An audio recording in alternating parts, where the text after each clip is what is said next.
The cafeteria of Proxima Academy buzzed with the usual chatter of 100 different species. Alberto watched from across the transparent aluminum table as 3 Velcron students surrounded Mona again. Their crystalline forms shimmered with malicious amusement as they knocked her datapad to the floor. "Oops," Vexstar hissed, his translator rendering the mockery perfectly. Did the primitive drop her toy? Mona simply bent down, retrieved the device, and returned to her meal. Her dark eyes held no anger, no fear, just a patience that Alberto had come to recognize over their 3 months as doormates. "Why don't you ever fight back?" Alberto whispered when the Velcrons finally drifted away. Satisfied with their daily torment, Mona looked at him with those unnervingly calm eyes. Because it wouldn't be fair. Alberto didn't understand. Nothing about the situation was fair. Mona was one of only 5 humans in the entire academy, an educational institution that drew students from 47 different civilized worlds. And somehow, she had become the favorite target of every bully in their year. The Velcrons mocked her for her soft biology. The Thrain criticized her inefficient bipedal movement. Even the gentle Muri seemed uncomfortable around her, though they were too polite to say why it was during zero gravity. Athletics that everything changed. The class was simple enough to navigate through an obstacle course in the station's central hub where artificial gravity was disabled. Most species had evolved in relatively gentle environments. The Velcrons came from a world with 0.6 Earth gravity.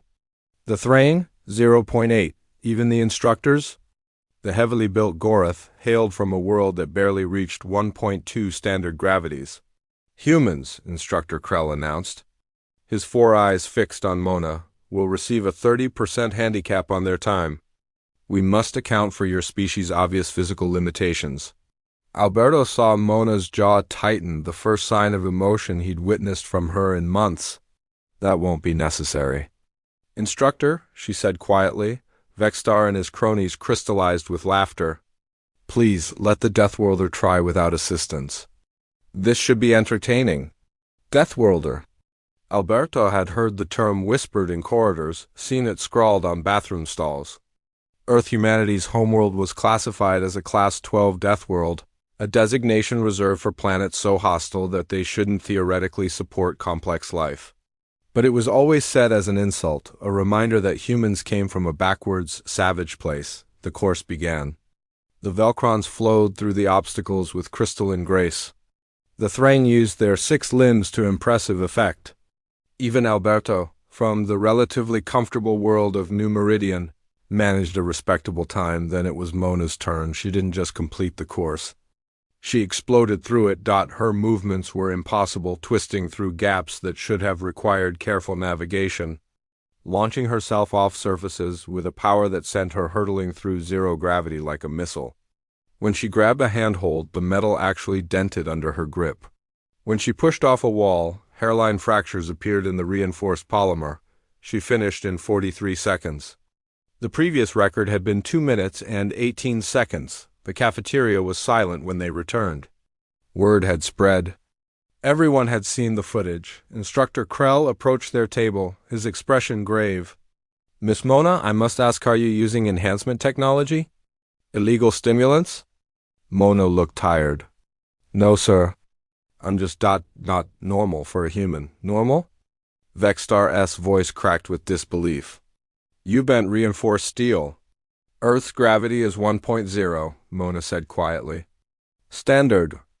That's what the galactic community uses as baseline, right?" She looked around at the assembled aliens.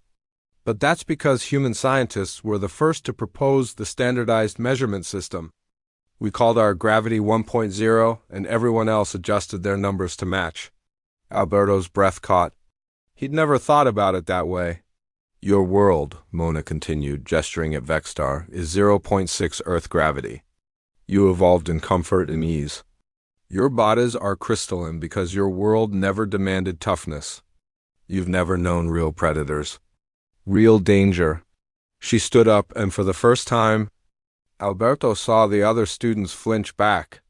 "Earth has animals that hunt in packs with enough intelligence to outthink us. We have weather systems that can level cities. Our planet's atmosphere used to be poison. Oxygen is a corrosive element that we adapted to breathe. We evolved persistence hunting, chasing prey for days until they collapsed from exhaustion. Our bones are dense, our muscles are redundant, our pain tolerance is off every civilized species' charts. Mona's voice remained calm, almost gentle, but her words fell like hammer blows. I don't fight back when you bully me because I was raised to protect those weaker than me. Because on Earth, strength comes with responsibility. Because if I actually fought back, if I stopped pulling my punches, restraining my instincts, someone would die. She looked at Vexstar, and the Velcrin actually took a step backward. I'm not primitive because I'm from a death world. I'm forged, tempered. Every human is. We're the product of a planet that tried to kill us for millions of years and failed. So yes, I let you bully me. Not because I'm weak, but because you are. The cafeteria remained silent long after Mona left. Alberto sat frozen, replaying every interaction he'd witnessed over the past months. Every time Mona had moved carefully in the corridors, consciously slowing her pace. Every time she'd handled objects with exaggerated gentleness. Every time she'd absorbed insults without reaction, she hadn't been enduring. She'd been protecting them. The next day, no one bullied Mona. They didn't befriend her either. Fear and respect were close cousins after all. But they gave her space, watched her with new eyes, and whispered the word Deathworlder with a very different inflection. Alberto found her in the observation deck, watching Earth rotate slowly in the viewport, a blue marble striped with white clouds. Beautiful and terrible. I didn't know, he said quietly. Mona smiled. And for the first time since he'd met her, she looked genuinely relaxed. Most people don't. They see the surface, the art, the music, the philosophy. They don't see the teeth underneath. Are all humans like you? No, Mona said. I'm actually considered pretty average back home.